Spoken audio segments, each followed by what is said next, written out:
Olá amigos, olá amigas, sejam bem-vindos ao canal Sintonia Espírita.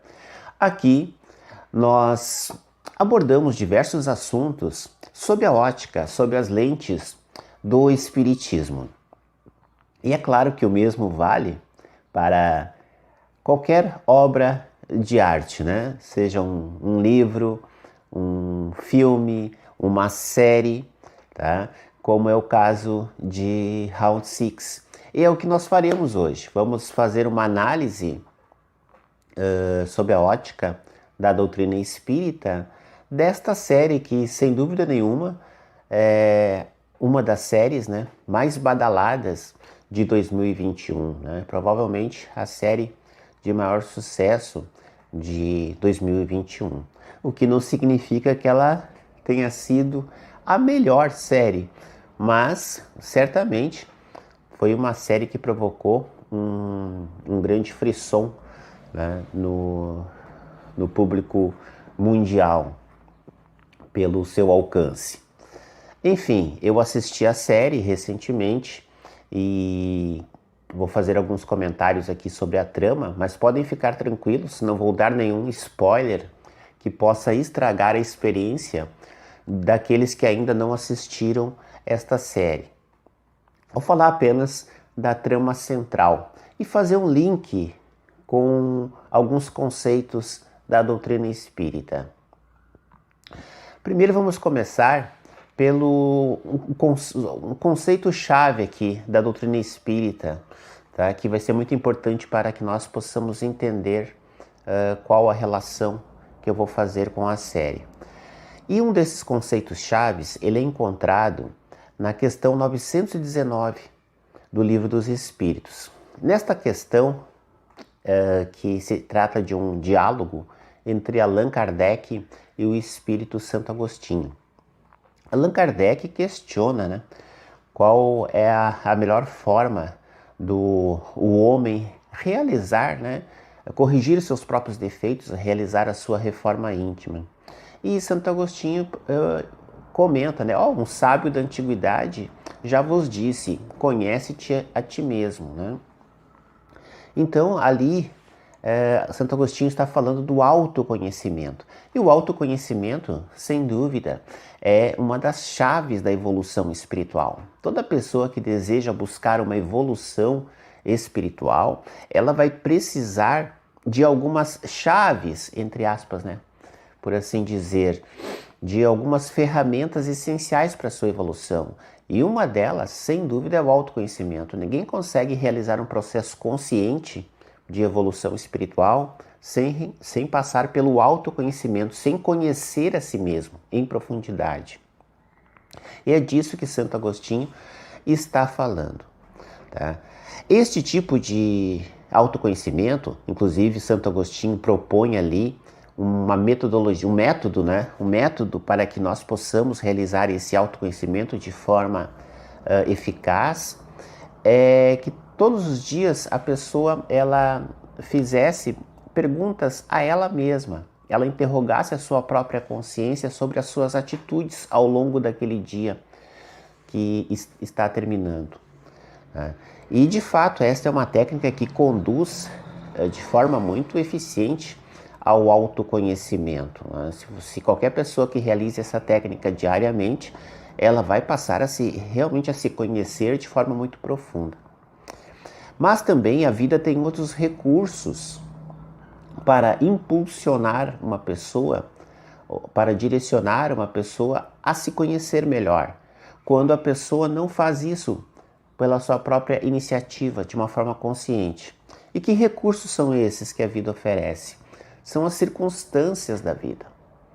São as situações em que as pessoas, que nós nos encontramos muitas vezes, situações extremas, né, quase sempre, e que diante dessas situações nós temos reações às vezes inesperadas, não? Ou esperadas até, mas são situações que nos colocam numa condição de fazer escolhas difíceis. E essas escolhas nos mostram, né, revelam como nós estamos espiritualmente falando, né? Em que patamar nós nos encontramos. Então, muitas vezes são situações de perda, né? Perda de amigos, de familiares, situações de luto, perda de um emprego, perda de uma situação socioeconômica, né? Boa, perda, rompimento de um relacionamento, uma série, né, de situações dramáticas e que diante delas nós temos determinadas reações, né? E ali nós somos colocados à prova, por assim dizer. E aí nós vamos nos conhecer, né? Tem muitas pessoas que acreditam que quando elas pensam assim, puxa, se eu passar por um assalto, eu vou reagir de uma determinada forma. E elas acabam passando pelo assalto ou por um furto, né? E acabam agindo de uma forma que elas nem esperavam, uma forma diferente, o que revela que elas não se conheciam tão bem assim. Então, são essas situações que nos mostram, né? Que nos ajudam a perceber como realmente nós estamos por dentro, né? Como nós realmente agimos, pensamos e o que nós realmente sentimos. Então a vida tem esses recursos, né? A providência divina tem esses recursos. Essas situações, elas são geradas pelos nossos próprios atos, são as nossas escolhas que nos conduzem a essas situações.